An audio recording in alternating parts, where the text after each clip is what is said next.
I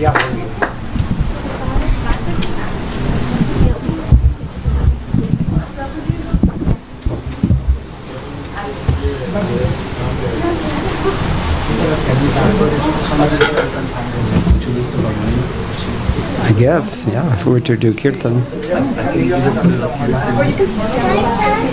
Yeah, let me see. Thank you.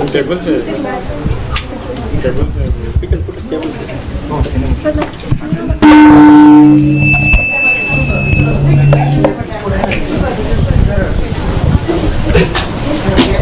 He's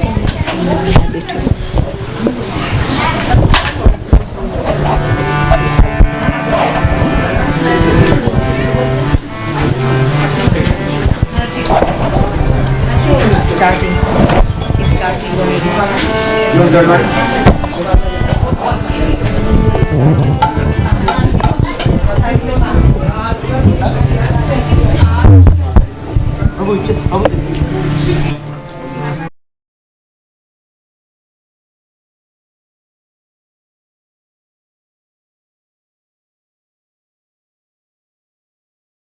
Of ISKCON, and he has been practicing bhakti yoga since he was 15 years old virtually. He joined ISKCON when he was 15, and that was in California. And I know that Ranjan Prabhu and Suchishi Mataji will be happy to hear that he knows a lot of languages, Hindi. He can speak fluent Hindi, Bengali, and Braj Vasi languages. And he also has learned classical music and dance, Indian classical music and dance, and he also has particularly learned Odissi dance. So I know that the couple here are from Orissa, Prabhu. So that's why. And Maharaj is a Sanskrit scholar, and he's been preaching all over the world. I'm going to stop here, and we can say a little bit more later on. But we are really appreciative of his presence. He is a wonderful kirtanier and also a nice class giver as well. Thank you so much for coming. Hare Krishna. Hare Krishna. Hare Krishna.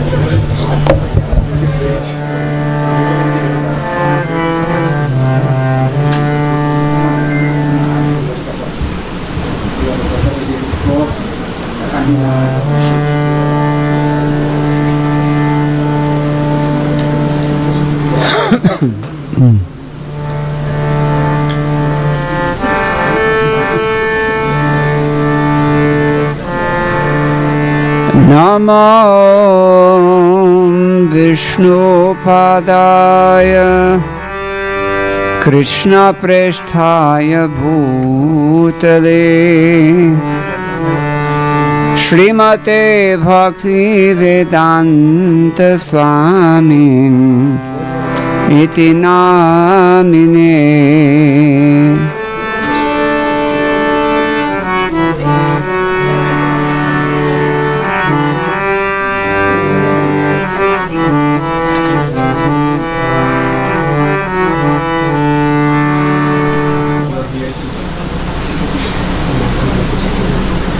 The process is that I sing and you reply. Namo Vishnu Padaya Krishna Preshthaya Bhutale Srimate Bhakti Vedanta Swamin Iti Namine. Namaste Saraswate Deve Gauravani Pracharine Nirvishesha Shunyavadi Ashtatya Deshatarine Shri Krishna Chaitanya Prabhu Nityananda Shri Advaita Gadadhar Shrivasadi Gaura Bhakta Vrinda.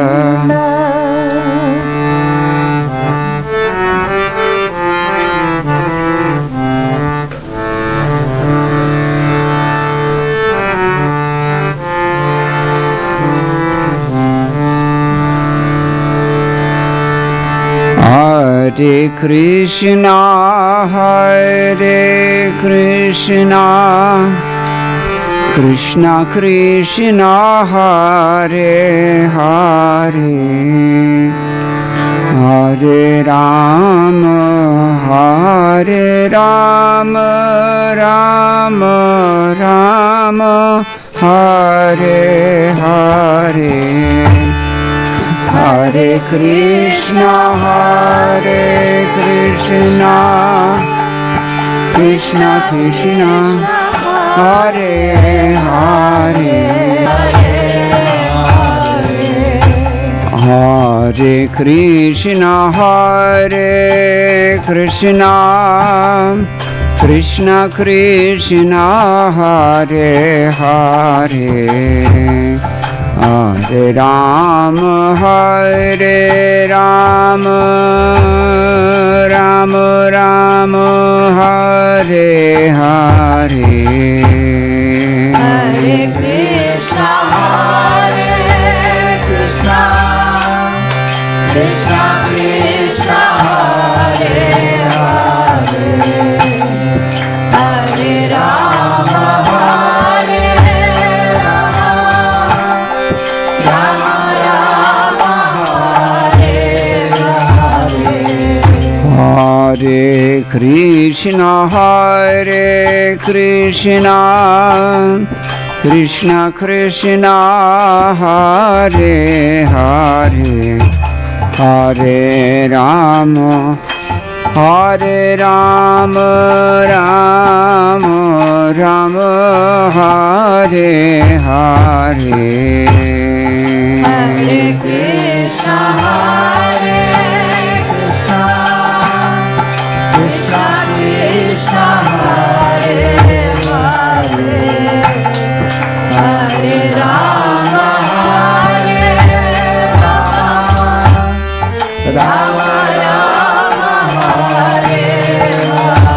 Hare. Hare Krishna, Hare Krishna, Krishna Hare Hare, Rama Rama Rama, Hare Hare. Krishna, Hare Krishna, Krishna Krishna, Hare Hare, Hare Rama, Hare Rama, Rama Rama, Hare Hare. Hare Krishna, Hare Krishna, Krishna Krishna, Hare Hare, Hare Rama, Hare Rama, Rama Rama, Hare Hare. Krishna, Hare Krishna, Krishna Krishna, Hare Hare, Hare Rama, Hare Rama, Rama Rama, Hare Hare. Hare Krishna, Hare Krishna, Krishna Krishna, Hare Hare, Hare Rama, Hare Rama, Rama Rama, Hare Hare. Hare Krishna, Hare Krishna, Krishna Krishna, Hare Hare, Hare Rama, Hare Rama,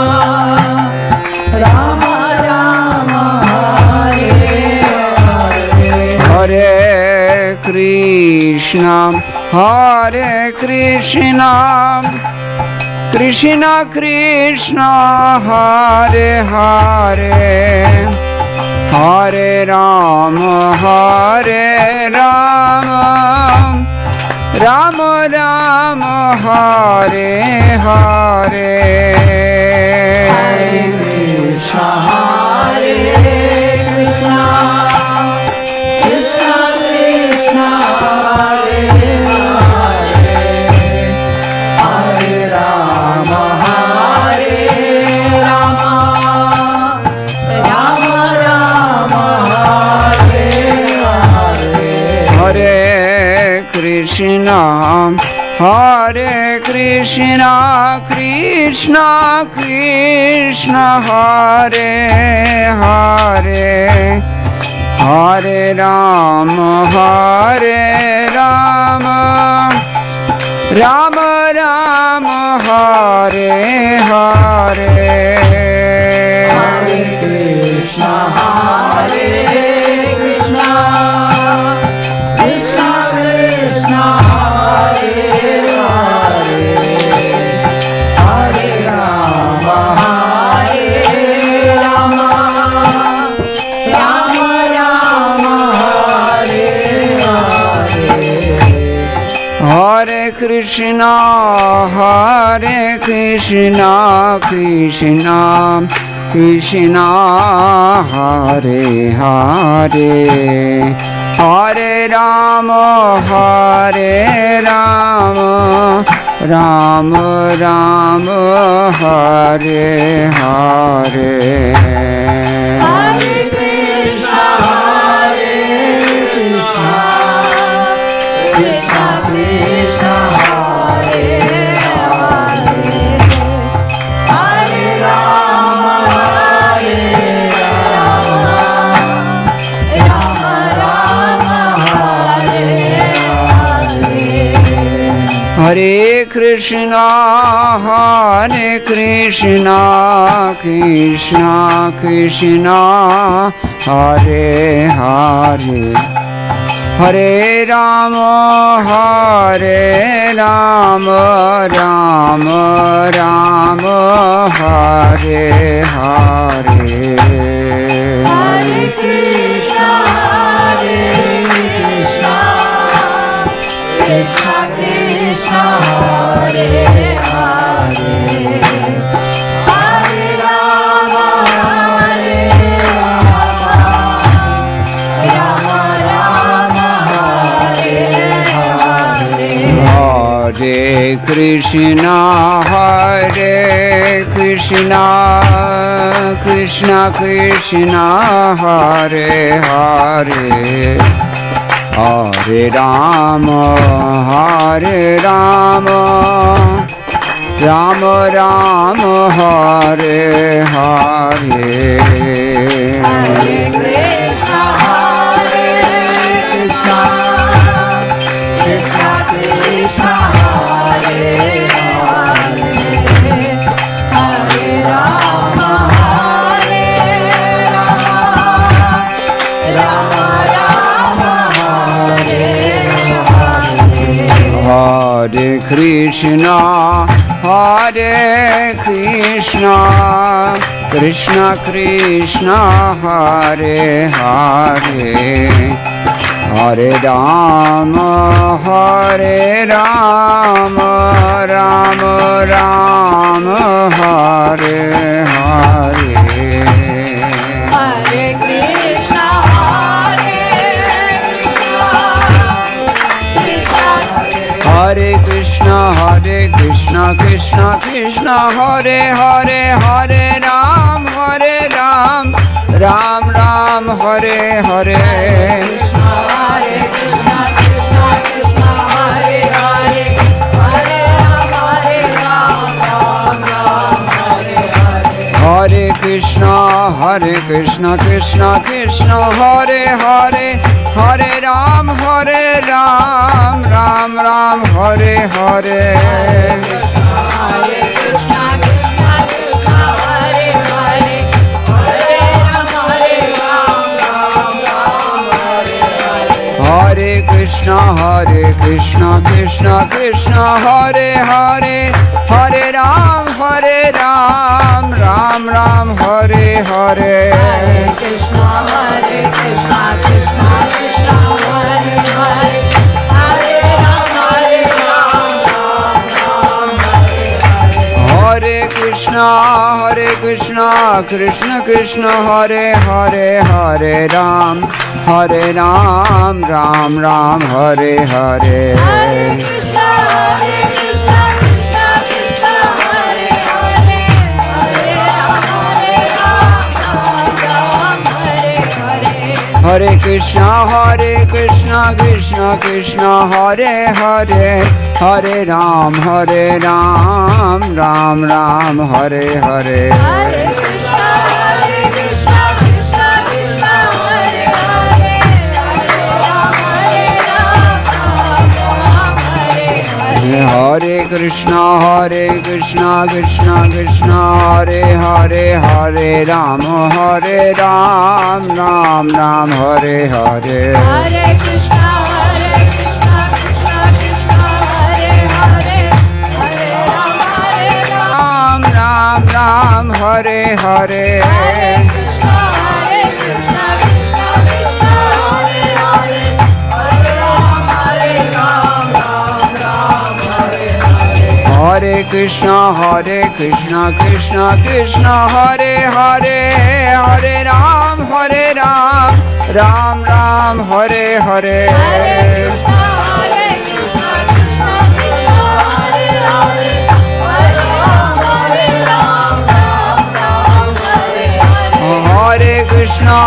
Krishna Krishna Krishna Hare Hare Hare Ram Hare Hare Krishna Krishna Krishna Hare Hare Hare Ram Hare Ram Hare Krishna Krishna Krishna Hare Hare Hare Ram Ram Ram Hare Hare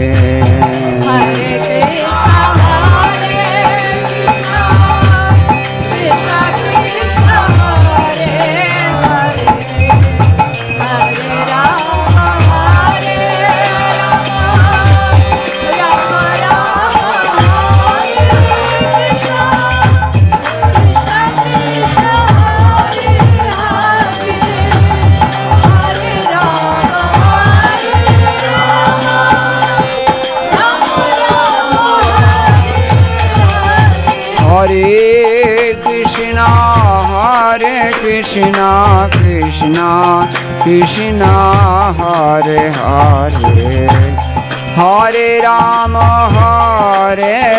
Ram Ram Hare Krishna Krishna Krishna Hare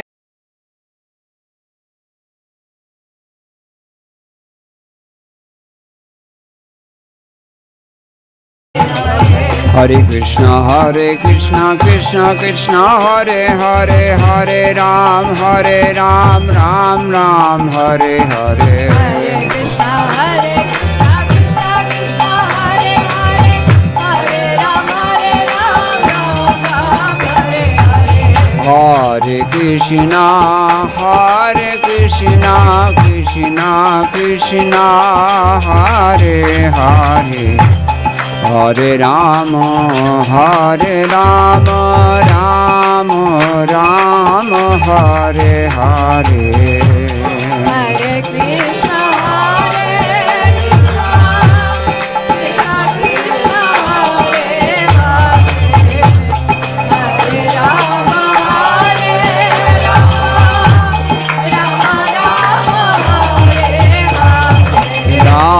Hare Ram Ram Hare Hare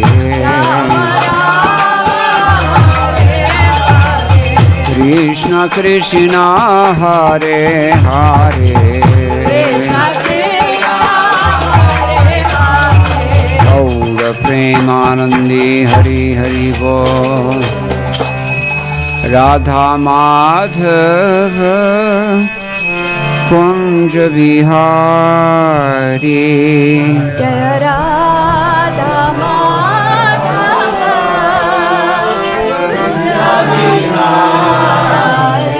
Jai Jai Radha Madhava Kunj Bihari Jaya Radha Madhava Kunja Bihari Gopi Jana Vallabha Girivardhari Gopi Jana Vallabha Girivardhari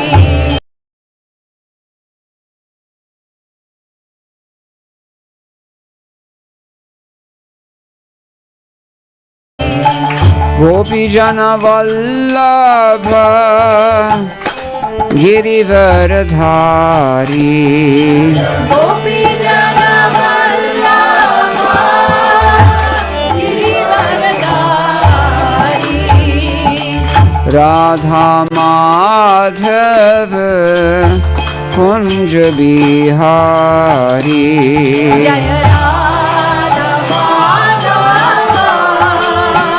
Kunja Bihari Jai Jai Radha Madhava Kunj Bihari Jaya Radha Madhava Kunja Bihari Yashodanandana Braja Jana Ranjana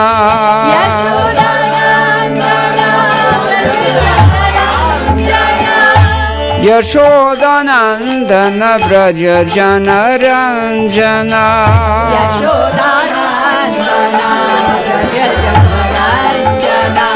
Yashodanandana Braja Jana Ranjana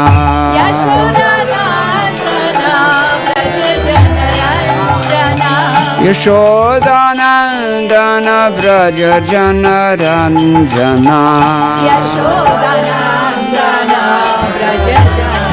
Yamuna Tira Vanachari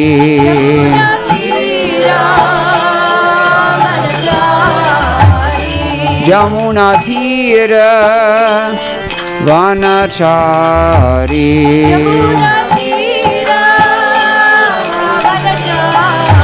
Jai Jai Radha Madhava Kunj Bihari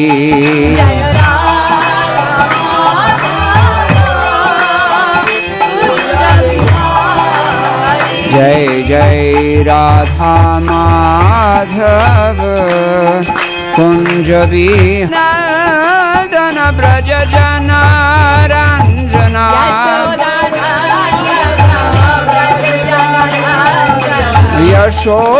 Yashodanandana Braja Jana Ranjana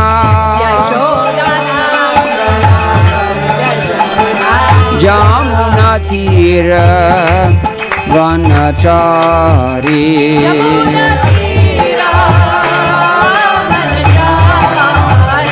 Jamuna Tira Vanachari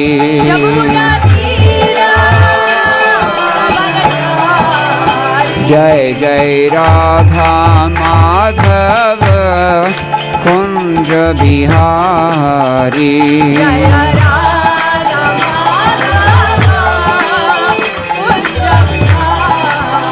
Jai Jai Radha Madhava Kunj Bihari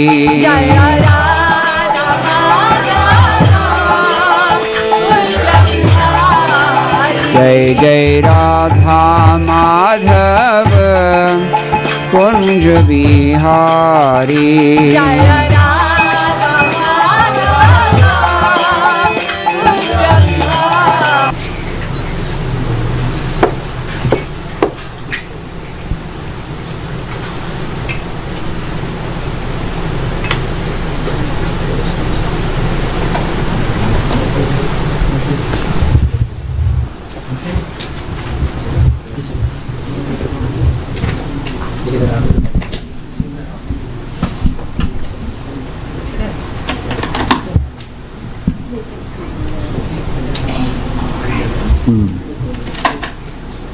No, but this has to come up.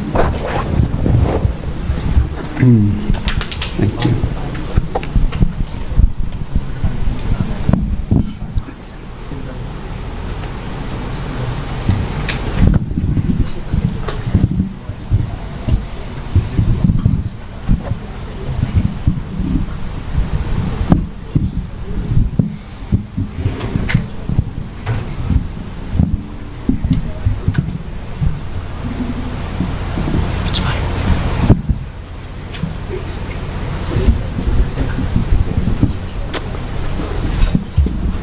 Hare Krishna.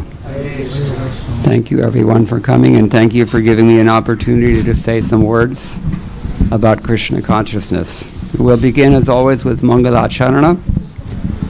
Om Namo Bhagavate Vasudevaya.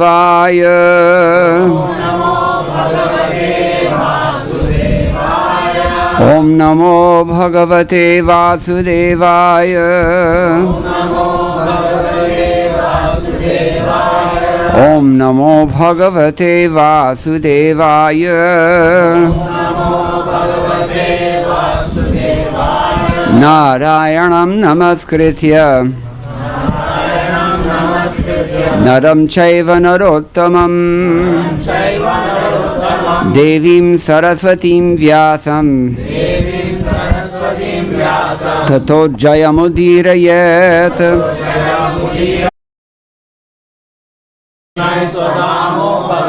Dhanamajnanadibhis saha Kalau nashtatrisham esha Puranarko dhunodita. This is Grantaraj Srimad Bhagavatam. We were asked to speak from Canto 4, Chapter 15, text number 23. This is just as Maharaj Prithu is being glorified by so many suttas and vandis and others who do such things. They're paid reciters. 4.15.23. So I'm just going to recite the Sanskrit so that we save time, and then we can discuss the translation and purport by Srila Prabhupada. Tasmad parokshe asmad upashrutan yelam. You don't have to recite that part.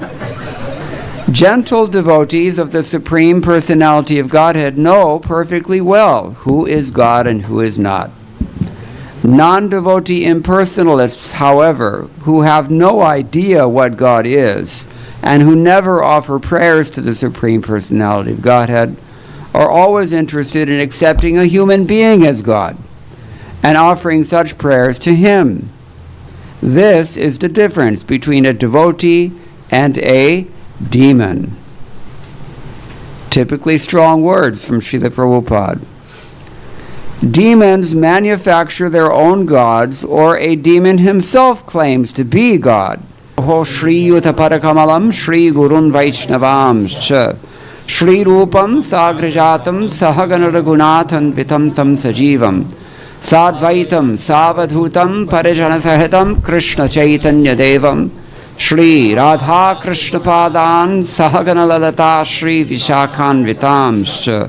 He Krishna Karuna Sindho Dinabandho Jagatpate Gopesha Gopika Kanta Radha Kanta Namostate. Tapta Kanchana Gaurangi Radhe Vrindavaneshwari Vrishabhano Sute Devi Pranamami Haripriye Vancha Kalpatarubhyascha Kripa Sindhupi Evacha Patitanam Pavanebhyo Vaishnavebhyo Namo Nama. Jaya Shri Krishna Chaitanya Prabhu Nityananda Shri Advaita Gadadhar Shivasadi Gaur Bhaktavrinda. Hare Krishna Krishna Krishna Hare Hare Hare Ram Ram Ram Hare Hare. I'm going to here the words Tasmat Parokshe means at some other time. And he says, when these qualities are clearly manifest, you'll praise my glories quite enough. But apicha vacha means people who have sweet words, madhura gira. In case they would say, well, we were inspired by the noble persons to praise only you, then in that case, Maharaj Prithu replies, when the task is actually glorification of Lord Uttama Shloka, it is abominable to praise those who are lesser than him. Similarly, Krama Sandarbha of Jiva Goswami says, in the future, but not in my presence, you'll be able to praise me sufficiently. Skillful bards, since the Supreme Lord's pastimes should be sung, the assembly should not praise a low person like me. We can see his humility for Tu Maharaj. You'll praise my fame sufficiently in the future, parokshe, or when I'm not present before you, and when my qualities are apparent. O persons having sweet words, another reading has it, apidya vacha, those whose words are worshipable, idya, api idya vachaha. It is appropriate to praise the Lord whether he is present or not present. But it's not appropriate to praise someone who is not the Lord when he is present. You got the implication? Vishwanath Chakravarti explains, as he always does, a little further than everyone else. He says, let's put away the instruments so that nobody can make noise with them, especially those who are under 10 years of age. So he's paraphrasing what the suttas and the vandis all said. O mine of good qualities, gunaratnakara, all these qualities will become manifest in the future. Knowing that, we praise you. But Prithu replied, when my qualities actually become manifest, then you can glorify me as much as you want. But don't do that now. And O persons who have skill in forming attractive words, it's not proper to embarrass a person by glorifying him in front of his face. So then the Vandis will ask, so what should we do?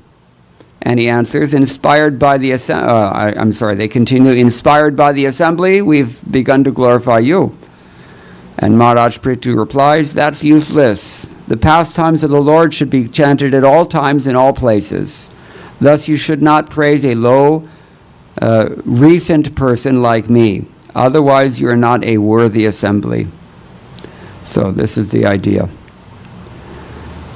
All right, now, there's a few things that are going on here, especially in Srila Prabhupada's purport. What is the first thing that Srila Prabhupada says in his purport? Anybody caught it? I'll read it again.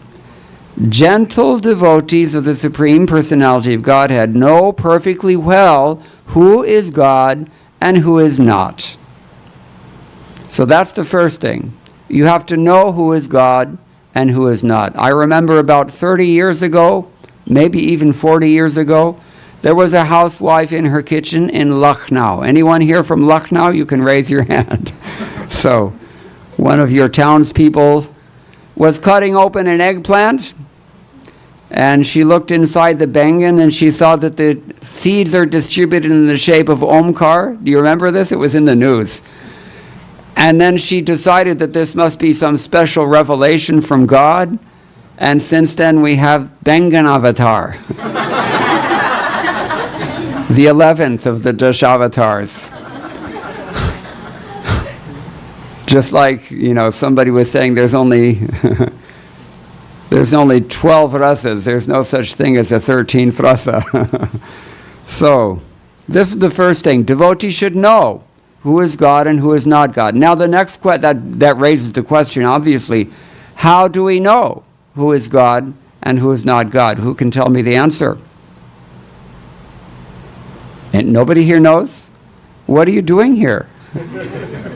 You must have some faith that we're talking about God here. So how do you know who is God, who is not God? God has all the 6 qualities fulfilled. This is what? Who says that? How do you know that's true? Your grandmother told you this?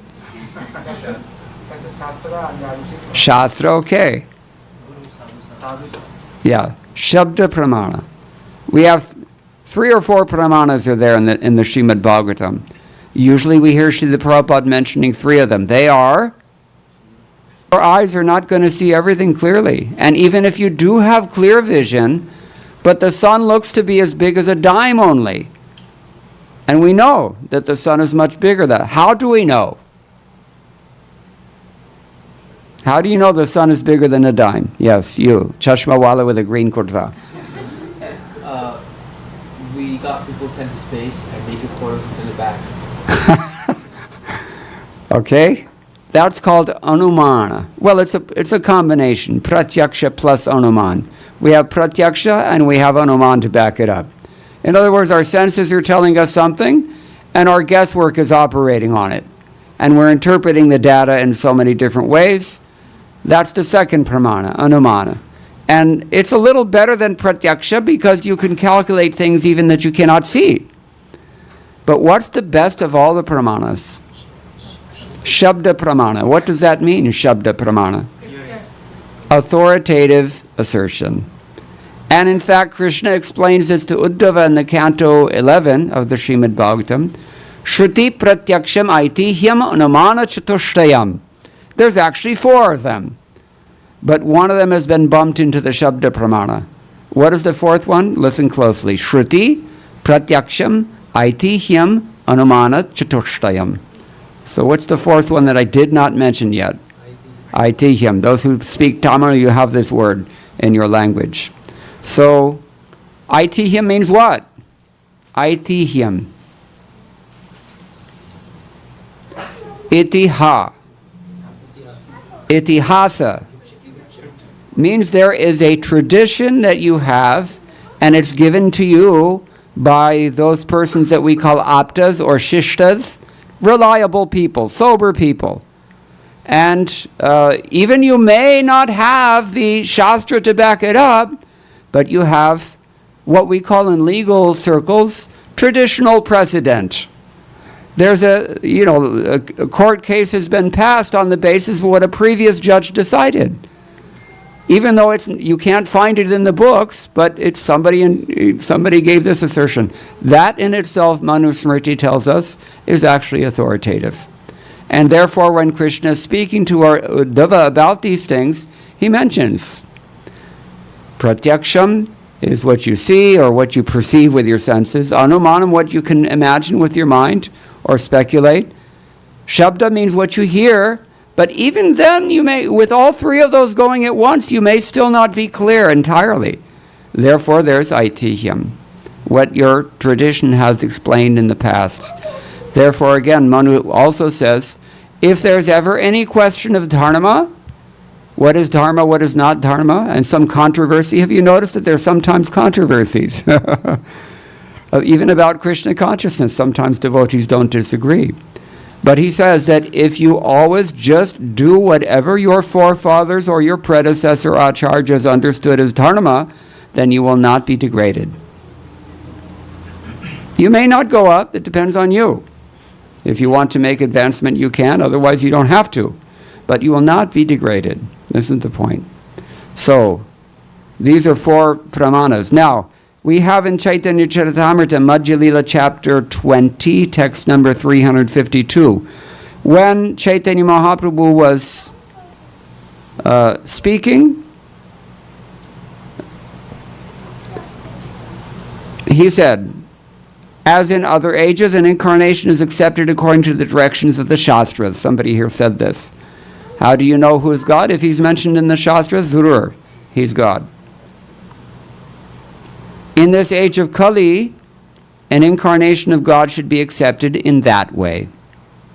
Not if you see the Omkar in your Bengan, or not if, your friends are all voting for somebody because he's said to fulfill your material desires, or not even because a lot of people do it. It's not enough. Especially in Kali Yuga, you have to go by Shastra. Isliye Krishna ne kaha Bhagavad Gita mein ki what is that? Tasmat chastram pramanam te karya vijanataha. You should understand what is to be done and what is not to be done on the basis of what the Shastra enjoins.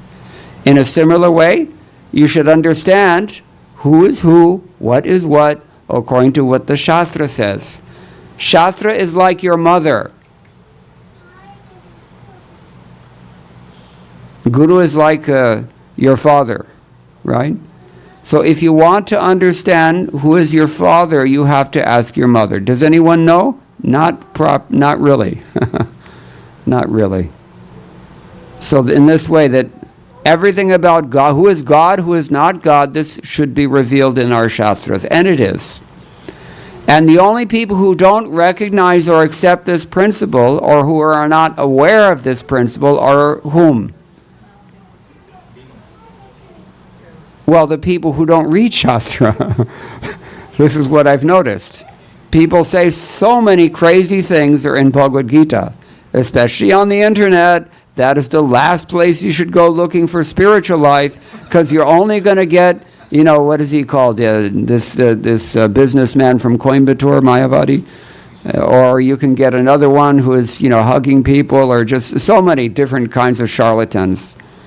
So, and they say so many things. But Bhagavad Gita, you want to know what is Bhagavad Gita? You read Bhagavad Gita. Bas. Krishna is himself speaking everything about yathagnasasi tatrinu. He says in chapter 7, this in fact is the one verse of Bhagavad Gita that was spoken on by Srila Prabhupada and explained by Srila Prabhupada more than any other shloka in Bhagavad Gita. Because it's what we need to hear. Why? Because in 2025, nobody reads any books. What to speak of Bhagavad Gita? Only one book we read, and it's on our phone. So, tasmat shastram pramanam te. And on the other hand, yes shastra vidham utsrijya vartate kamakarataha. What does Krishna say? Anybody know this verse? You should know these verses. You'll need them at some point.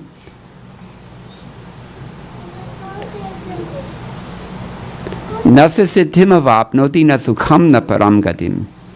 A person who gives up the shastric injunctions and just speculates or acts whimsically according to his whatever he wants to do or she wants to do, that person cannot be successful, that person cannot be happy, and that person certainly cannot reach the supreme destination. These are not my words. These are Krishna's words. In chapter 16, texts 23 and 4 of Bhagavad Gita. You can confirm it yourself. Go ahead and look it up. So this is how we speak in learned circles. Can you hand me this Bhagavad Gita as it is? When I first encountered Bhagavad Gita as it is, I actually had read many other editions of Bhagavad Gita in English. And in fact, I began to learn Sanskrit even when I was only like 13 or 14, because I was interested. I wanted to know, what does Bhagavad Gita say? But I couldn't understand any of those editions. I won't mention any names, such as Christopher Isherwood or other translations that are out there even still. I could not understand those editions of Bhagavad Gita. Why could I not understand those editions of Bhagavad Gita? Because the publishers also didn't understand them. Evam parampara praptam imam rajarshayo viduhu. Krishna tells us in the beginning of chapter 4. You can look it up again. He says, this thing has to be understood in Guru Parampara. When I saw this on the bookshelf in the store, Bhagavad Gita as it is, I thought, okay, here's another Bhagavad Gita. That sounds like a very presumptuous title to me. Why is only his Bhagavad Gita as it is? What about all the others? Fair enough, doubt. But then I read the book. And when I read the book for the first time, it was like somebody turned on the lights. Everything made sense. Every question was answered. No stone was left unturned. And everything was here's the Sanskrit text. In case you cannot read Devanagari Lipi, you have the Roman transliteration. Each and every word is individually translated for your convenience. We're supposed to look at these things. Then there's an English translation, and finally there's a purport. Now, let's be a little critical here. We're allowed, hypothetically. This purport, I think, is coming from a dogmatic, sectarian, fanatical, whatever you want to assume.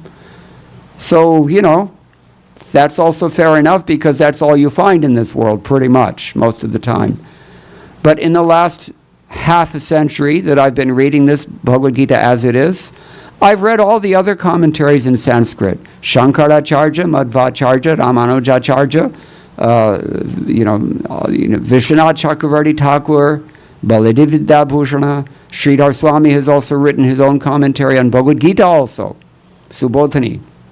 Madhusudan Saraswati also. So many.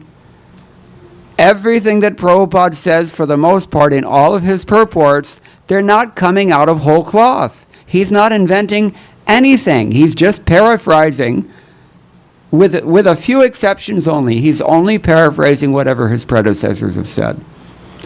There is one exception which I would love to draw your attention to. That is chapter 4, text 10. And I'm not going to even trouble you to go there for now. You can look that up if you are curious about it. That purport is almost entirely original because only Srila Prabhupada could have written it, and it could only have been written in the 20th century when he wrote it, because it could only have been written for us. In that purport, Prabhupada very brilliantly nails the whole issue for us. We are attached, we're afraid of spiritual life, and we're frustrated by all the nonsense that we hear and see. This is us. And this is why we find spiritual life difficult. But then Prabhupada is kind enough to give us in that purport our positive alternative by quoting from Srila Rupa Goswami's Bhakti Rasamrita Sindhu about how one advances in spiritual life, especially in the line of bhakti. First, we have some faith, then we invest our faith in associating with saintly persons.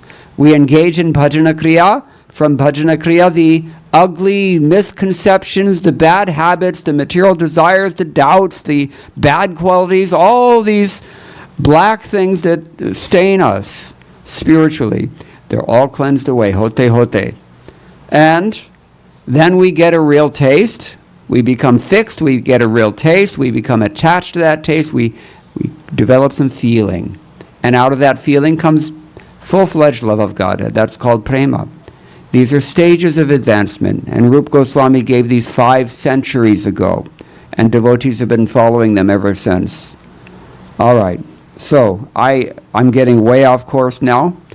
We're talking about Prithu Maharaj, and the first sentence of the purport only I've tried to explain a little bit, but the point is that one has to understand what is what and who is who on the basis of what the Shastra says. We have no other recourse for finding a perfect authority. Why? Because the Vedas are called Apaurushaya. Apaurushaya, what does that mean? No person authored them. Every other book, there's somebody wrote the book. But the Vedic literature, nobody wrote it. It's eternal. It's just manifested from time to time. So, in the purport, Srila Prabhupada says very nicely, according to Sri Chaitanya Mahaprabhu, this is the way an incarnation should be accepted. Srila Narottam Das Thakur says, Sadhu Shastra Guru Bhakya Chitete Korya Aikya. One should accept a thing as genuine by studying the words of saintly people, the spiritual master, and the Shastra. The actual center is Shastra. The actual center is Shastra, the revealed scripture. If a spiritual master does not speak according to the revealed scripture, he is not to be accepted. Strong principle here. And if a saintly person does not speak according to the Shastra, he's not a saintly person. The Shastra is the center for all.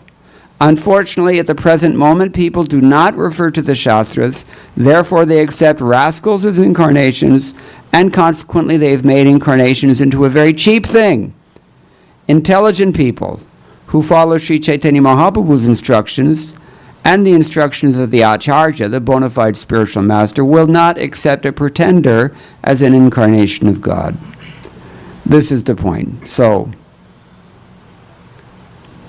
very important point.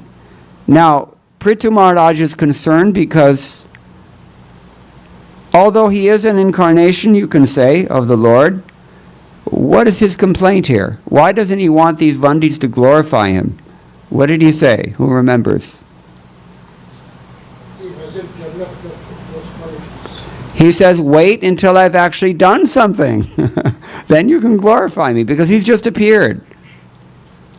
Now, here we have to consider on what basis Prithu Maharaj's identity. On what basis should we consider who he is? Based on everything that I've explained so far. On the basis of Shastra.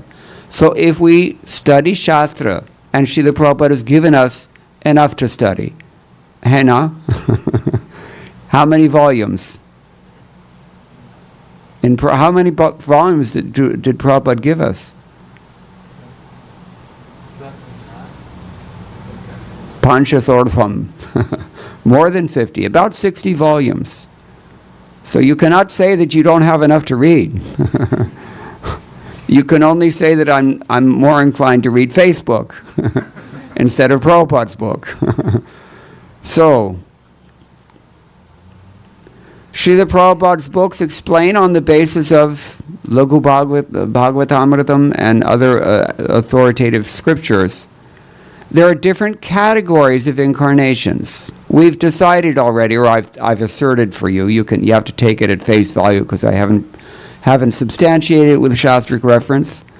But trust me, Prithu Maharaj is considered to be an incarnation of the Lord. What kind of incarnation? Because Shakti Avesha incarnation. There are Leela avatars, there are Purusha avatars, there are Guna avatars, Manvantara avatars, right? Yuga avatars, or Avesha avatars. So of these, one form of avatar is a ordinary living being, not ordinary, but a jiva, not Ishvara tattva, not Vishnu tattva, but jiva tattva perhaps. But he's considered to be empowered by the Lord with a particular ability. Prithu Maharaj was empowered with the ability to rule the people, lokapalanam, to protect people. That is the function that he came to perform.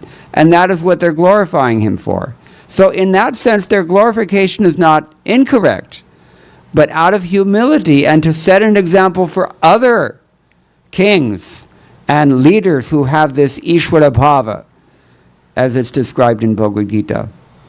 Who has the quality of Ishvara Bhava in the Bhagavad Gita?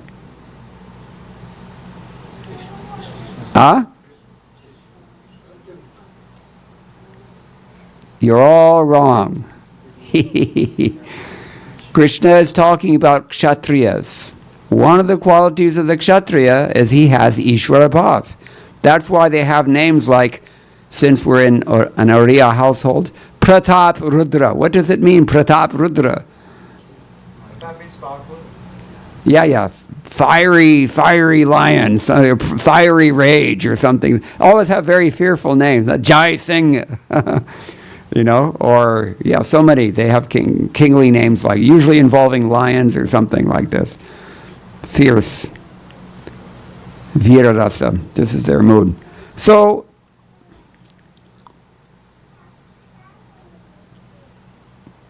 I've lost my train of thought.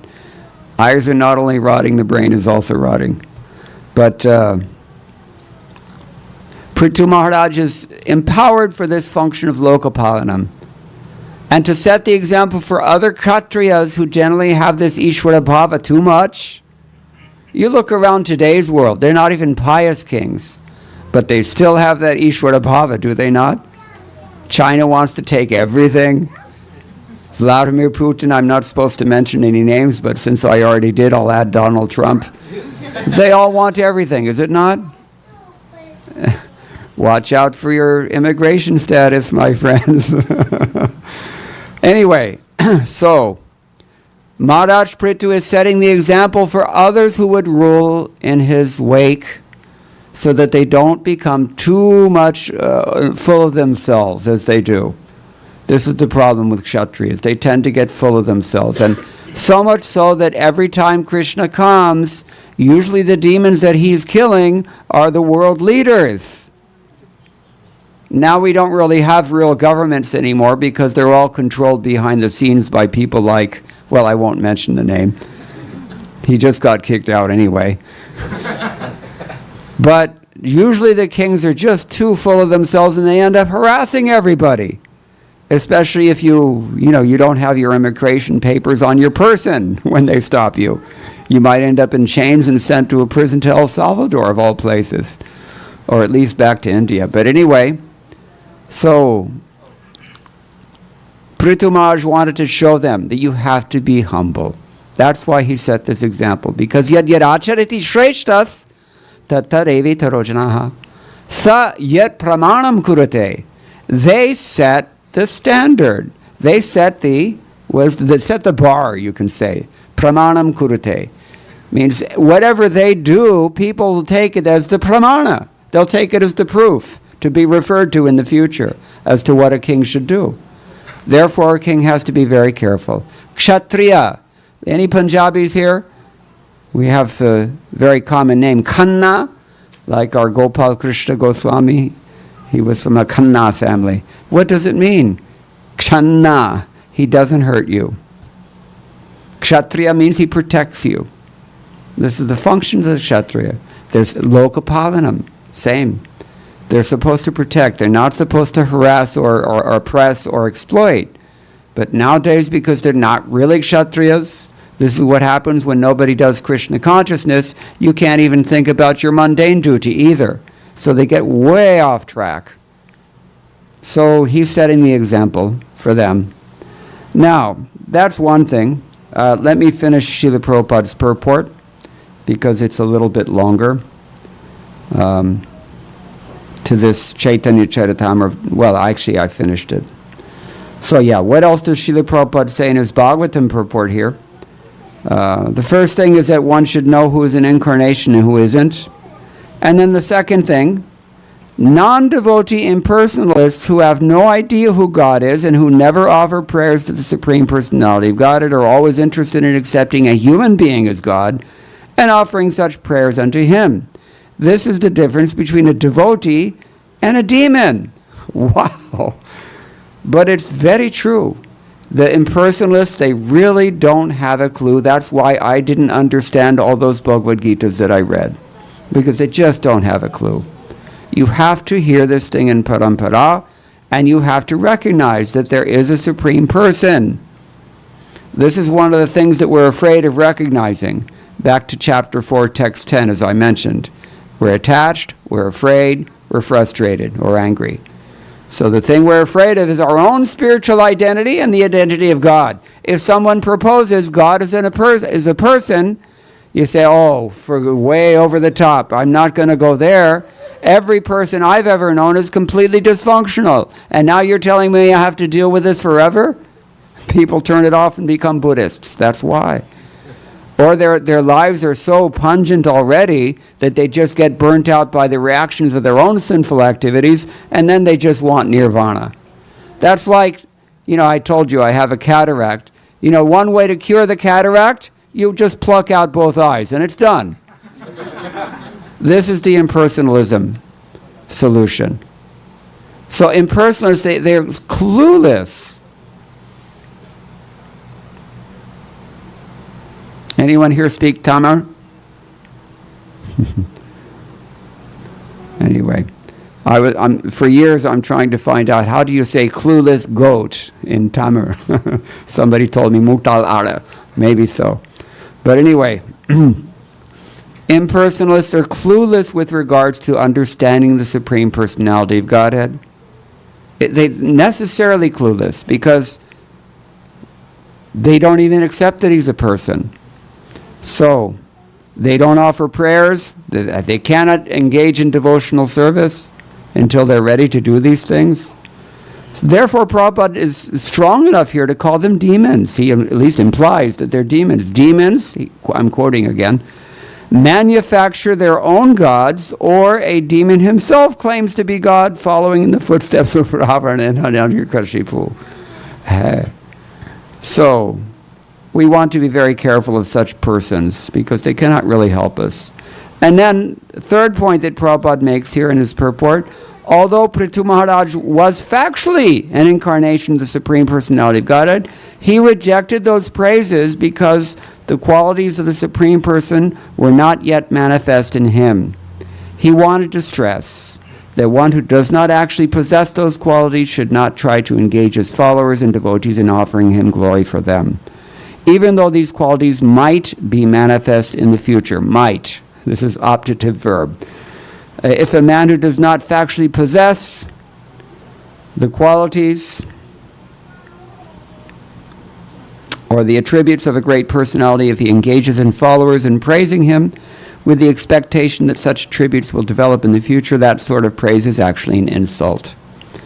To call an ordinary human being as God is an insult, and to call God as an ordinary human being is also an insult. Just like you say, Benganapalli mango, everybody knows. Very sweet, soft as butter. You look at it and it looks like it's completely kacha, but it's so sweet. Almost like rasgulla.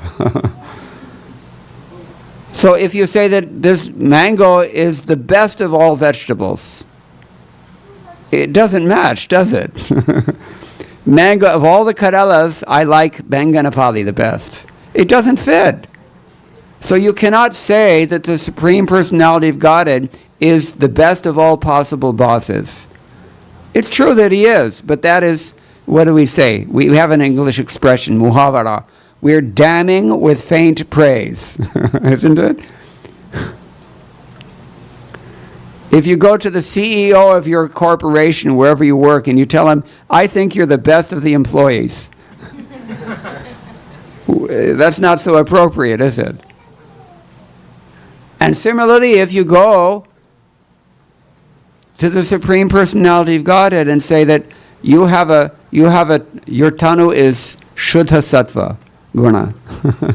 This is what Mayavadis say, but it's not correct. Why is Krishna's body not Shuddha Sattva? I mean, it is Shuddha Sattva, but it's much more than that. Why? What is Krishna's body made out of? Eternity, knowledge, and bliss. How about your body? What is it made out of? Yeah, Panch Mahabhutas, right?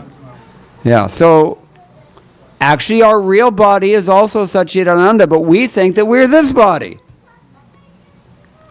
So if we treat Krishna as a person who also thinks that he's a material body, he's not in that kind of illusion. Not even close. You see the problem? It's like saying that Benganapalli is the best of all the vegetables. It just doesn't match.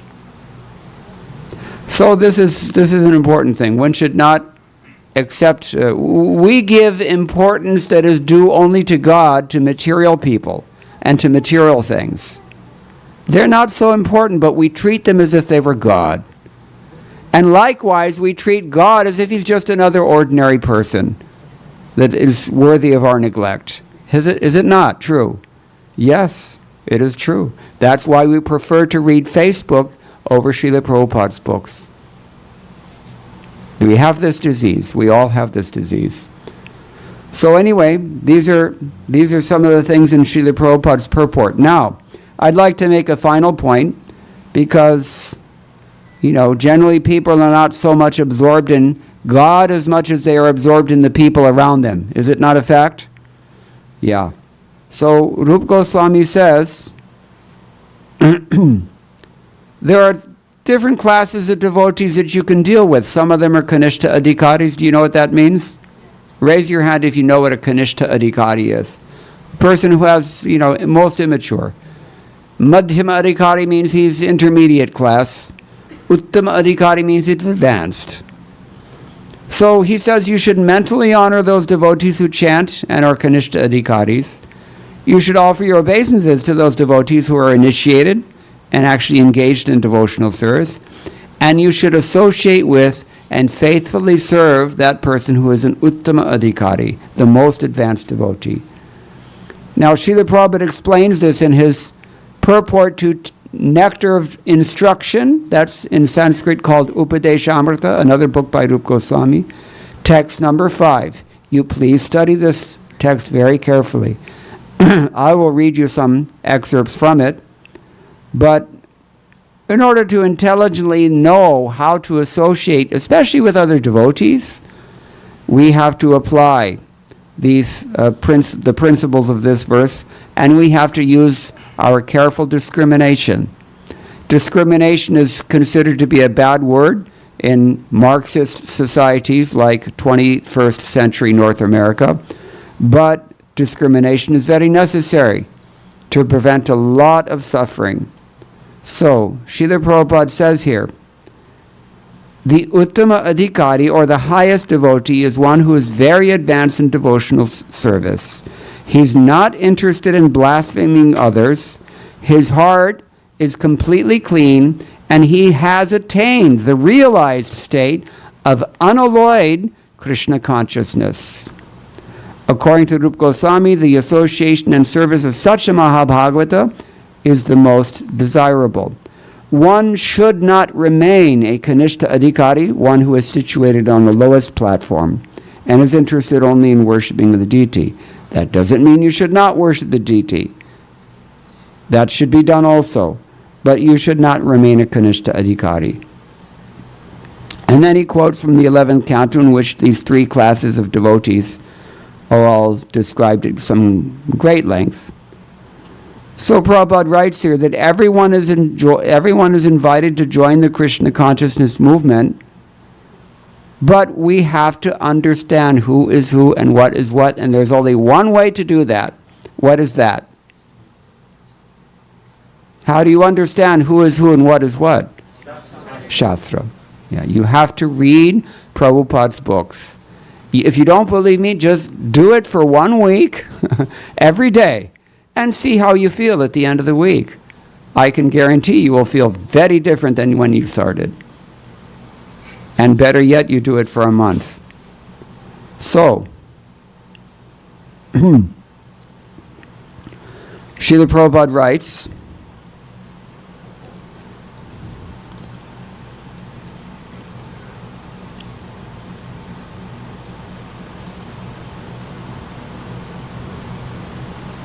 one should not accept a spiritual master without following his instructions. Nor should one accept a spiritual master just to make a fashionable show of spiritual life. We see these things, don't we? We see people who don't follow the instructions that their guru gave. You chant your 16 rounds, but they don't chant their rounds. Or you vow to follow 4 principles, but they don't. Sometimes we see this. Similarly, we see people who get initiated by Guru X because all my friends are initiated by Guru X. Or I like the way he sings. Or, he knows Sanskrit, or something they'll find. These are all the wrong reasons for accepting a spiritual master. One must be jignasu, very much inquisitive to learn from the bona fide spiritual masters. The inquiries one makes should strictly pertain to transcendental science. Jignasu Shreya Uttamam. Here Prabhupada is only paraphrasing Mundaka Upanishad. If Mundaka Upanishad says, if one has surveyed all that life has to offer and concluded that there's nothing here but karma and nothing I'm going to get from this world except more karma, and you want to understand what's beyond karma, there's only one way to do it. That's by approaching a spiritual master. And we've already said, the bona fide spiritual master is somebody who is only representing what the Shastra says. He's not inventing anything at all. Nothing at all. Even here in this purport, which Srila Prabhupada wrote himself, but he's not inventing anything. I've already traced. He doesn't say it here, but I know because I'm quite familiar with these books. What he's saying is coming from Mundaka Upanishad. Similarly, everything he says in any book, once you become familiar enough with Prabhupada's books, you will also see for yourself, yes, this is coming from the commentary, yes, this is coming from Bhagavatam, such and such a canto, yes, I recognize Isha Upanishad, over here is Bhagavad Gita. Everything very clear. You have to come to this stage. This is the Madhyama Adhikar, in which your faith is a little stronger because your knowledge of the Shastras is a little stronger. Nobody can pull the wool over your eyes if you're reading Prabhupada's books regularly every day. Otherwise, the Ritvik thing becomes attractive, or maybe I should join Gaudiya Math, or my friends are going to this Baba in Vrindavan, or that Baba in Varshana, and so many things we see. Narottam Das Thakur says, Guru Mukha Padma Bhakku Chitete Kori Aikya. Aro na kori ho mani asha. Iska matlab kya hai? Ki whatever the spiritual master has taught me, I know it's from the Shastras. I know it's supported a long history of gurus behind it. So I'm only going to do that. And I'm not going to distract with anything else. This is how you make advancement. Yasya prasadat, bhagavat prasada. But as we've already heard from the Chaitanya Charitamrita, bona fide guru means his authority is resting on the Shastra that he quotes. If he's not quoting Shastra, or if what he says is not in the Shastra, be careful. Be very careful. So we have the onus, if you will, of educating ourselves, and that's by reading Srila Prabhupada's books. How much? How often? You know what Srila Prabhupada said about this? Who can tell me? What did Prabhupada say? What is the instruction, since we're talking about Guru Mukha Padma Bhakku? What is the instruction Srila Prabhupada gave about this? You should read at least 1 hour every day. So think about where we stand if we're not doing that. And think about, for whom are you singing? If you ever come to the temple and sing Guru Mukha Padma Bhakku, Chitete Kori Aikya, Aruna Kori Homani Asha. Don't be a hypocrite. Don't be like that. It's a disservice. Now,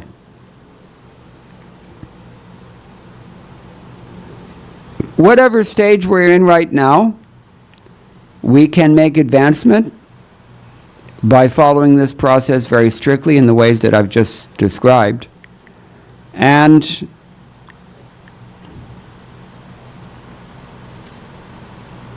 we should come to the Madhyam Adhikar platform. Shastra Yukti Nahi Jane Drha Shraddhavan Madhyam Adhikari She Mahabhagavyan. Person whose conclusive knowledge of the Shastras is not so strong, but who has developed firm faith, and who is also chanting the Hare Krishna and undeterred in his execution of prescribed devotional service, should be considered a Madhyam Adhikari. He's Shraddhavan. What is the chief thing that distinguishes Kanishta, Madhyama, and Uttama Adhikaris? Who knows? What is it that distinguishes a less advanced devotee from a more advanced devotee? There's only one thing. You tell me what it is. No. What is it? No. Not Shastra, not practice. What is it? Not Bhava, definitely. What is it? Faith. It is your faith. Shraddhamayo yam purushaha. Krishna says in chapter, which chapter? Yo yat shraddhasa evasa. Divisions of faith. Is it ringing any bells? Come on, people. You're not even familiar with the chapters in Bhagavad Gita. Chapter 17. What does it mean? Shraddha ayam yam shraddhamayo ayam purushaha. What does it mean? The living entity, he's made out of his faith. Yo yat shraddhasa evasa. Whatever your faith is, that's what you are. Or maybe I should bring it home. It means whatever your faith is, that's where you're going, my friend. If you have faith in Facebook, God help you. Because nobody else does. If you have faith in the Shastra, if you have faith in Yasya Deve Para Bhaktir Yatha Deve Tatha Gurao. This is one of those shlokas that we memorize and recite like parrots. But what it actually means is that you believe in what the Shastra says, and you believe in what your Guru says because you can see that he's quoting Shastra. If you have that qualification, this is faith. If you have that faith, what happens? Who knows the rest of the verse?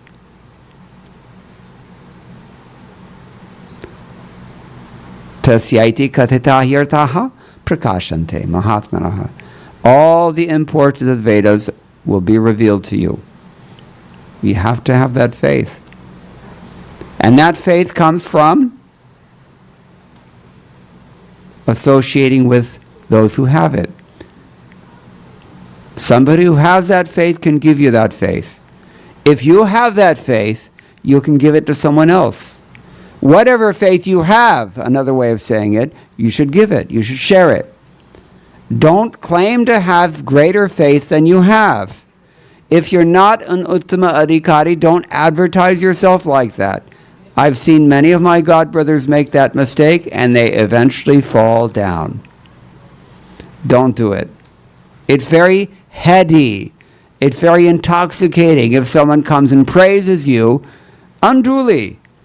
That's why Prithu Maharaj did not set the example of a foolish person who becomes all giddy and stupid when somebody praises him. We're supposed to come to the level where nothing phases us. If somebody blasphemes you, you don't get bent out of shape. If somebody praises you, don't let it go to your head. A person who's wise, a person who's deep and stable in spiritual advancement, he's very steady in his sthita dhi munir uchyate, as Krishna told us in chapter 2. So, Shraddhavan janahai bhakti adhikari uttama madhyama kanishtha shraddhanusari. This is what we're saying. You all understand what this means? Shall I repeat it? Okay. In other words, one becomes qualified as a madhyama, as a kanishta, or as an uttama adhikari according to his faith. Shraddha ke anusar. All right. Now, finally, in the end of this purport, Prabhupada says,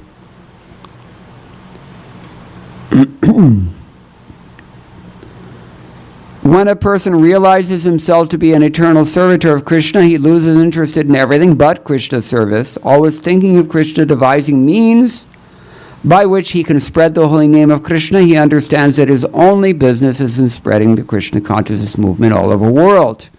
Such a person is to be recognized as an Uttama Adhikari, and his association should immediately be accepted according to the 6 processes described previous. Sharing gifts, accepting gifts, revealing your mind, inquiring confidential, giving prasadam, accepting prasadam. So, everything he possesses should be offered to such an Uttama Adhikari, for it is enjoined that one should deliver whatever one has to the spiritual master. This is especially true for brahmacharis. In this verse, Srila Rupa Goswami says, advises the devotee to be intelligent enough to distinguish between the Kanishta Adhikari, Madhyama Adhikari, and Uttama Adhikari. The devotee should also know his own position and should not try to imitate a devotee situated on a higher platform. This is why we have this example of King Prithu. This is why he's doing what he's doing. It's in a mundane sphere, but the same principle is analogous to our advancement in Krishna consciousness. You cannot try to pretend, don't preach over your head if you've not realized things about, say, Raganuga Bhakti. Then don't try to, don't go there. If you need to control your senses, be honest and admit it. And surrender to the person who can help you do that. This is how we make advancement. Honesty is the only leg of the bull of Dharma in this Kali Yuga. All the others have been cut down, but if you have a little honesty at least, then based on whatever honesty you can muster, you will make advancement. Yayatamam prapadyante tan tathaiva bhajami, Krishna says. So, now, a neophyte, one should not become a spiritual master unless he's attained the platform of Uttama Adhikari. A neophyte Vaishnava or a Vaishnava situated on the intermediate platform can also accept disciples, but such disciples must be on the same platform. And it should be understood that they cannot advance very well toward the ultimate goal of life under this insufficient guidance. Therefore, a disciple should be careful to accept an Uttama Adhikari as a spiritual master. Unlike our Ritvik friends try to convince us, you can become a guru if you're a Kanishta Adhikari. There's nobody stopping you. You can become a guru if you're a Madhyama Adhikari. But who are you going to help? You cannot give what you don't have. How are you going to give people deep, deep faith if you don't have it yourself? And a disciple who has greater adhikar than you do, if he's accepting your instructions and you're a kanishta adhikari, you're going to stifle him. Do you want that in your karmic portfolio? I don't think so. So, this is the idea here. So the same principle here, that Prithu Maharaj is setting the example so that others who are maybe less qualified can understand that I have to act in this manner and not try to assert my authority too much. What do we call this in English parlance? Throwing your weight around, right? Everybody knows how obnoxious that is. So people should not do that, and they should not do it in spiritual life. If you're only a kanishta adhikari, be humble. If you're only a madhyama adhikari, you will recognize it, because that's the definition of a madhyama adhikari. He has enough shastrical knowledge, at least to understand what his position is. Swe adhikare ya nishtha sa guna parikirtataha. Krishna tells Uddhava again in 11th canto. To be situated in your own adhikara, that is guna. To attempt anything more or less than that, that is dosha. You understand what I'm saying? Has to be right on the point. Like when I was in college, they said, whatever you're instructing, you should just go right over their heads, because then they have to reach up and grab it. It gives them a challenge. If you give them less than what adhikar they have, they get bored and look at their phones. And if you give them too much, then they get, completely discouraged and they give up. So the spiritual master has to calculate like this. That's why he needs empathy also. Not just deep faith, but intelligence, empathy. Krishna says the person who has that kind of empathy is actually the best of all yogis. Where does he say that? In Bhagavad Gita? No. Chapter 6, text 32. Atmaopamyena sarvatra samam pashyati Arjuna. Atmaopamya means empathy. You have to see where another... Tamal Krishna Goswami, I knew him very well. 2 minutes on average, 2 or 3 minutes, he would be with someone in his room. He knows everything about that person already. That's how good he was. It's not like some mystical revelation from on high. He's just very keen, very tuned in, very empathetic. This is a great blessing. You can't really, it's not a skill that you can perfect, but it comes as a blessing of God. It was amazing. He knows what is their material desires. He knows what's their socioeconomic background. He knows how strong is their faith. Everything he knew. Just he could understand that. This comes with Krishna consciousness, but you have to embrace it. Okay. So we've given a lot of things to think about tonight. Shall I read the translation again, just to remind you of the context? Yes or no? Yes. Okay. Prithu Maharaj has just been glorified by so many Vandis, even though he's just appeared. He just got here, so to speak. And they're saying all this stuff.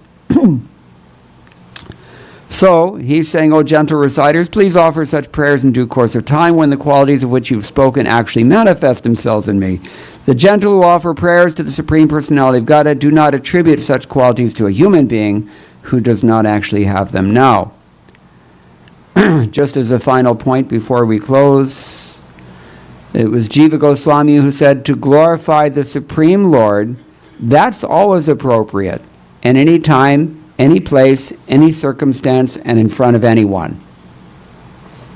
Except maybe a representative of the Chinese Communist Party. Then it might be a little dangerous. But this is not so when you're talking about a human being, even if that human being happens to be a Shakti Avesh Avatara. This is the point. So, that's why Prithu Maharaj told them, you glorify when the qualities are there. But otherwise, even when the Lord isn't here, or even now that Prabhupada is no longer here, still it's appropriate to glorify them. Because they have those qualities, and they always have those qualities, Nitya Siddha. All right. Anybody have any questions or any comments about any of this? Yes. I just.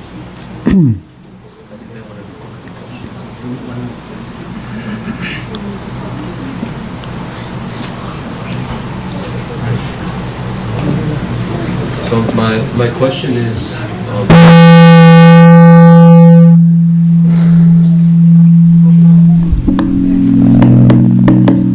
Shabda K. So my question is, how do we differentiate between what is Shastra and what is not Shastra? How do we differentiate between what is Shastra and what is not Shastra? Who can tell me the answer? Shastra, just turn it off. How do we know what is Shastra and what is not Shastra? Am I being amplified? I don't think so. Okay, now we're back. Back online. How do we know what is Shastra and what is not Shastra? Somebody says from a guru, somebody says from acharyas, what else? Apaurushaya, okay, but how do you know if something is apaurushaya? That's the same question, right? How do we know? Huh? Whatever guru says, all right.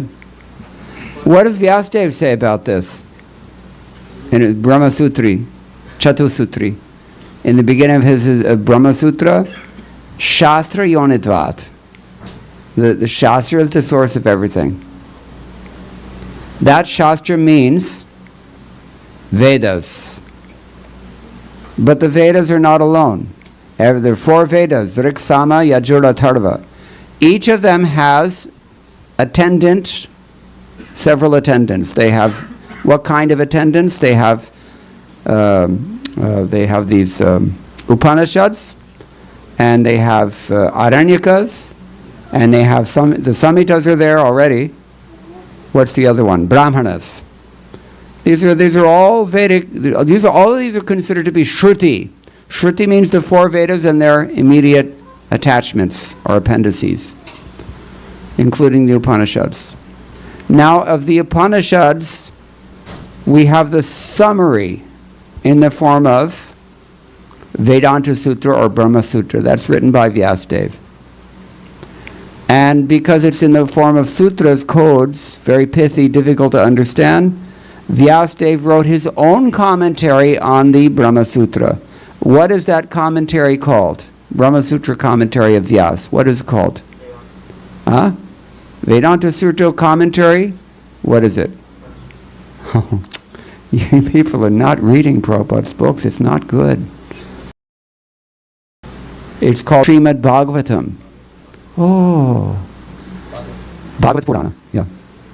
It is Vyasa's actually is his own commentary on the Vedanta Sutra. Srimad Bhagavatam is the essence of all. Nigama kalpataroho galitam phalam. It's like the ripened fruit of if the Vedas are envisioned to be a tree, Srimad Bhagavatam is the fruit of that tree. But you have what Shankaracharya calls also prasthana trayi. That means the Shrutis and the Upanishads, including Vedanta Sutra, and also Bhagavad Gita. He gives Bhagavad Gita equal authority. Even though, strictly speaking, Bhagavad Gita is a smriti. Why? Smriti means Mahabharata, Ramayana, Puranas, other corollary literatures such as we have this Chaitanya Charitamrita, Bhakti Rasamrita Sindhu, others written by so many sages and acharyas. They're all Vedic literatures, but the 4 Vedas themselves and their immediate corollaries are called Shruti. And Bhagavad Gita is kind of thrown in there also as Prasthana Trayi. And then you have these other works as well. So Shruti means what is heard originally. Smriti means what you remember. So if something recalls what the Vedas have said, that is to say, if it faithfully represents what the Vedas say, then you can accept it as Shastra. Otherwise, don't do it. If the Shastra says that there is, that you have to judge an incarnation by what the Shastra tells us about the scheduled incarnations with specific functions. It's one of the chapters of the Bhagavatam. And then you find somebody coming along and either he says it or his followers say that he's an incarnation, but you're not seeing that he has all these divine qualities, and you're not finding that he's mentioned in any Shastra, and you know, he seems to be very fond of money and women and other things. So then what are you supposed to do? You have to discriminate on the basis of what the Shastra says. Shastra yonitvat. That is the whole point. That's why Vyasadeva said that. That's the third thing he says in his Brahma Sutra. The origin of all authority is the Shastra. So we have to know what is a Shastra. Shastra means basically Vedas. Now, you can argue in some sense that all the other Shastras in the world, I mean, you have Christian Bible and Muslim Quran and Judaism, Abrahamic Shastras. We don't need to worry about Buddhist and Taoist and Shinto Shastras because these are not theistic systems. We're talking about theism, people who believe in God. So the Abrahamic Shastras are very much polluted with the modes of material nature. They're not entirely transcendental. Although they do have some wisdom, they will point you in a godly direction if that's where you want to go. But Vedic literatures are fail-safe. And they're giving a completely transcendental message, at least in Srimad Bhagavatam. Is that okay? Anything else? Yes, Mishra Sahib. Hare Krishna. Yeah, I'm going to need the mic. You're going to need the microphone because I don't hear. He's handing it back.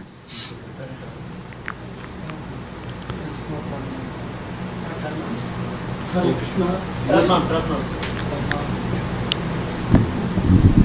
Hare Krishna, a very inspiring Prabhupada Maharaj. There are three things which come to my mind. As if I recall, you said that God should not be considered as an ordinary person. Now, there is a famous saying, Brahmeti Paramatmeti Bhagwan iti Shabdayate Krishnastu Bhagwan Swayam. So Krishna is the Bhagwan and he is the only one. Now comes Gopis and Mother Yashoda. They all consider Krishna not as a god, just ordinary person. Yeah. Even today in a Braj Bhumi, they don't consider as, Krishna is not considered as a god. You have lived in Vrindavan, so please explain that. Yeah, we always called Bhagavan Tum, right? Or even Tu. We don't call him up so much. Yeah, no, this is an interesting question because what about that? Krishna looks to be like a cowherd boy. He's, all the acharyas are glorifying him because, for even Bhagavatam itself describes when Krishna is playing with his cowherd boyfriends in the forest, they're eating yogurt mixed with fruit, and he's eating with his left hand. Bhagavan, how can he do such a thing? So it is, therefore Krishna warns us in Bhagavad Gita, do not consider, avajananti mamudha manushim tanamashritam. People think that I've taken a material body like everybody else in this world, but it's not so. That's why we have to first learn what Bhagavad Gita says. We have to really assimilate Bhagavad Gita well. Then we can graduate to Srimad Bhagavatam as like the graduate level of Vedic instruction. And even beyond the Srimad Bhagavatam, whatever the Srimad Bhagavatam doesn't really expand on so much, you will find that in Chaitanya Charitamrita and other smritis of the Gaudiya Vaishnava Acharyas. That gets into very, very deep level love of Godhead, in which these things can be understood. But it's kind of like you cannot take a class in nuclear physics if you've not yet graduated from an ordinary arithmetic class. You have to get through algebra, and you have to trigonometry, and calculus, and all these other things first. So in the same way, in spiritual life, we have to educate ourselves, and Prabhupada told us there's an order in which you should read. I told you already.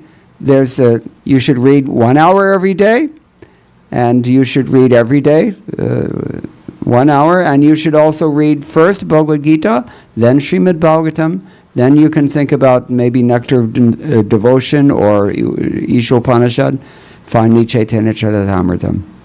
So, to more directly answer your question, it seems like Bhagavan is an ordinary human being, and even the greatest of his devotees are sometimes, not sometimes, quite often they're criticizing him as if he were an ordinary boy. And Krishna enjoys that also. Krishna is more pleased by the reproaches of Srimati Radharani and her friends than he is by the Vedic prayers that are offered by the strict Brahmanas. That means that there must be some sort of a Maya that is operating in the spiritual world. In this material world, we're all covered over. Think about it like this. Everyone in the material world gives lip service to God, but their attention is actually elsewhere. Is it not correct?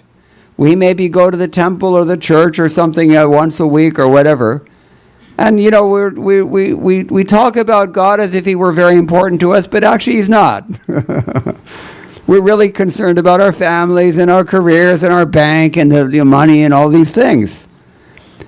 But we don't really forget God too much also, because we're pious, at least. We're civilized. In the same way, in the spiritual world also, we see that people are worshipping Narayan and they're going along and they're performing their dharma, but actually their main concern is their cowherd work, and they're protecting the cows and the milking the cows and taking care of babies and all these things. But they love Krishna like anything. That is the difference. They don't know that Krishna is God, but they love him more than anything else. And so much so that we see the kind of love they had. I'm going to tell you this in a minute. But the point is, Yoga Maya bewilders the liberated souls in the spiritual world such that they forget God's identity, but out of love. Mahamaya in this world bewilders our intelligence such that we forget God, but not out of love, out of envy. We forget him out of envy, that is to say. Yogamaya has the, you can say, transcendental task of bewildering all these devotees in love for God. Mahamaya has the thankless task of bewildering all of us. Why? It's QC. Transcendental QC. The Lord, he doesn't want those with a criminal mentality to enter and spoil the pastimes and offend all of his other devotees. So he sends us to this material world where we have to undergo the process of Maya's kicks. That's called attitude adjustment, penitentiary, and we have to learn the hard way. And when we finally do, then we can come to understand God as on the transcendental platform, and then we can regain our position in pure love of him, spiritual love for him, unstained by any kind of mundane illusion. It is illusion, no doubt, if we forget God's identity, but it is a divine illusion. And in fact, God himself forgets his identity. We see in Ramayana, after Sita was taken away by Ravana, what is the position of Ramachandra? Is he acting like the Supreme Personality of Godhead? Or is he acting like a bewildered husband frantically searching for his wife? You see? He has forgotten. Only for the purpose of enjoying that depth, the depth of that love. And nowhere is it more intense, the so-called illusion of Yogamaya, than in Goloka Vrindavan. Or even, I should say, Gokula Vrindavan. So much so that even the devotees who are the most liberated and advanced, they would rather stay in this material world to worship Krishna in Gokula than they would go back to God and to worshiping in Goloka. Why? Because this is like real bullets. You're behind enemy lines, so to speak, and the Lord is coming and performing his pastimes, and there are real demons to be dealt with. And they're not just, functions of Mahamaya meant for the Lord's entertainment. They're not functions of Yoga Maya meant for the Lord's entertainment. They're actually real demons. And the devotees become very enlivened when the Lord dispatches them or reforms them, as the case may be. And it's a more heightened intensity. These are very high topics and probably not very easy for many of you to understand. And that's a long-winded answer to a simple question, but basically Krishna looks like an ordinary material personality, but he isn't, even though his devotees are addressing him as such and treating him as such. Mother Yashoda, you know what she says? When Krishna is lifting Govardhan Hill for 7 days on the pinky of his left hand, not even his right hand. How many people, raise your hand if you can lift a mountain for 7 days on the pinky of your left hand. No, you can't do it. He's doing these impossible things. Still, even though she sees it right in front of her, Yashoda says, no, he can't. I know, he's my son. He can't do that. All these cowherd men are helping him. They're the ones actually holding it up. This is only meant to accentuate the rasa that is exchanged in love between the Lord and his devotees. What does Bilvamangala Thakur pray? Payaha suchauda paradara chauda strivastra chauda suravriksha chauda sangsara chauda sakaladhi chauda shriyaha pate tvam navanita chaudam. You understand? It's pretty simple Sanskrit. You expertly steal dairy products from the gopis' houses. He creeps in at dawn and he takes whatever he wants, and they find a mess where he's been, and they see even the little lotus footprints in yogurt stamped upon their floors, and they love that. As much as they complain, they actually are waiting for him to come. They just love it so much. So he steals butter and milk and yogurt, all these things. Payasu choda. Paradara choda. And he steals other people's wives also. Radharani is actually married to someone else, Abhimanyu. Our acharyas never call him her pati. They call him upapati. They just can't bring themselves to. This is love. Paradara choda. What else? Stri vastra choda. Did he not do this on the bank of the Yamuna? Very hard to understand these things for the non-devotees. But the devotees can understand very easily because they're engaged in love. They're engaged in bhakti. They can understand the principles operating behind these pastimes. Non-devotee impersonalists will never get it. So, Strivastra Chauda, he stole all the gopis' garments. Sura Vriksha Chauda, he steals trees from demigods. Whose tree did he steal? Parijata tree he took from Indra, right? Big fight.